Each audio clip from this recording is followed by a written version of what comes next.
Living longer, living healthier, living better than ever before. Welcome to Mountain Pacific's Healthy Living for Life, a weekly series that gives you the information, education, and expert insight you need to become an active participant in today's ever-changing healthcare climate. Here now is today's program host. Post-traumatic stress disorder, or PTSD, impacts nearly 1 million military veterans in the United States, and experts are predicting these numbers are on the rise. Today we're continuing our two-part series on PTSD by focusing on the military population, how PTSD affects them, and where they can turn for support. Welcome to Healthy Living for Life, a show dedicated to helping you do just that. I'm Janet Whitmoyer, your host. We'll be right back. Welcome back to Healthy Living for Life. Our first guest today is psychologist Rob Braze. Rob works for the U.S. Department of Veterans Affairs at the Fort Harrison VA Medical Center, located here in Helena, Montana. Welcome to the show, Rob. Thank you. Yeah.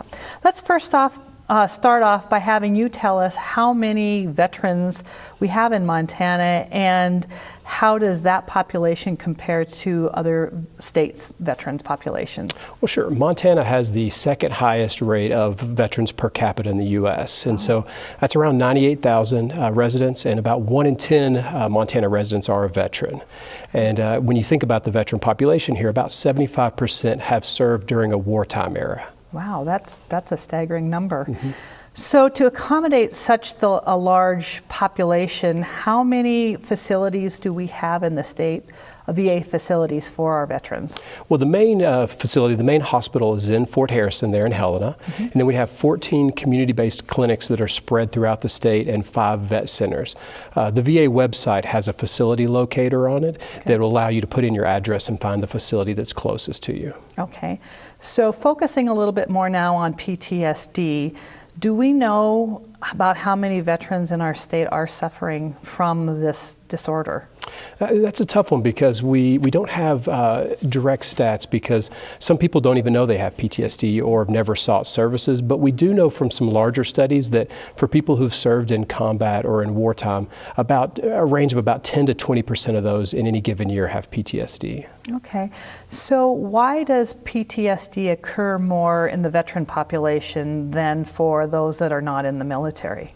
Well, part of serving in the military, there's a higher likelihood that you'll be exposed to traumatic events. Of course, we think about combat like roadside bombs or shootings, but also certain military jobs or specialties, as well as military training accidents and military sexual trauma. Okay, so you touched on the combat. I wanted to ask you, so is it more likely for somebody to develop PTSD because of combat as opposed to those that are not in a combat type of situation, maybe you're more normal veterans? Well, the type of the traumatic event, the intensity or how long it lasts, the duration of it, that can cause someone to be more likely to develop PTSD. But then research has also found that there's a lot of factors in a person's early life, like potentially child abuse or being exposed to other traumatic stressors earlier in life also influences things. And as well as factors when a person comes home, the amount of stress they're under or the support that they receive, that can have a big impact on developing PTSD as well. Okay.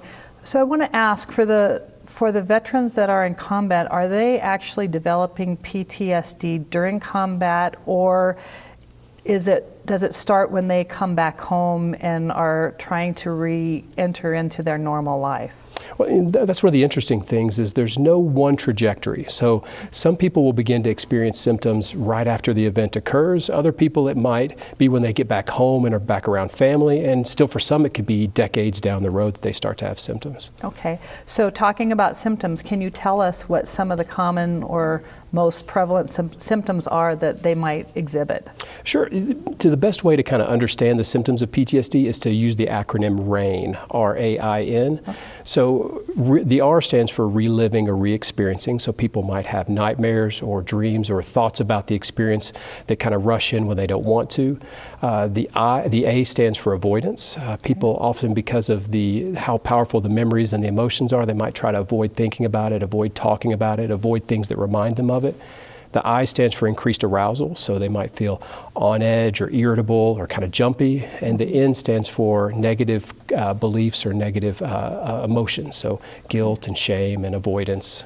Okay, so would you say those are the major warning signs of somebody that might be experiencing PTSD would exhibit, or is there something else that you might see?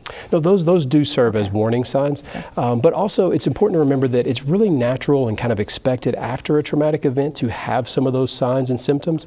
A lot of times they resolve over time for people, but we don't really consider it PTSD unless a person's recovery has kind of become stalled out or stuck for a period of time. Okay. Montana is a real rural state. So I wanted to ask, do veterans who live in a rural area, such as Montana, experience higher levels of PTSD than people who live in a more urban area? Well, we don't really have a specific breakdown between rural or urban that we know that there's a difference there. I think the most important thing to remember is access to care. In a rural population, the distance that people have to drive to receive care, that can be a real barrier sometimes. Okay. So, and getting access to care, I wanted to now focus in on the screenings that are available. Sure. So what happens if somebody does come to the VA or to one of the clinics and is experiencing or thinks they might have PTSD? What screening do you do there? Sure. Well, the most common screenings occur in the primary care setting when a person's sitting talking with their physician. It's routine that they'll ask a series of questions about how often in the past month people have experienced some of those common symptoms of PTSD. If the screen is positive, they're given a referral to a mental health provider where they can talk about their concerns in greater detail. Okay. And so do veterans face any negative repercussions from getting a screening? Not that I'm aware of. Now, people sometimes have that as a question, and I encourage people, rather than kind of backing off, to just ask the provider and tell them about the specific concerns that they have so that provider can kind of clarify and help make some sense of the concerns. Okay, perfect. Well, I think we're going to pause right now for a short break. Coming up next, what are some of the treatments for veterans dealing with PTSD, and how can veterans living in rural areas get access to those treatments? We'll find out right after these messages. Don't go away.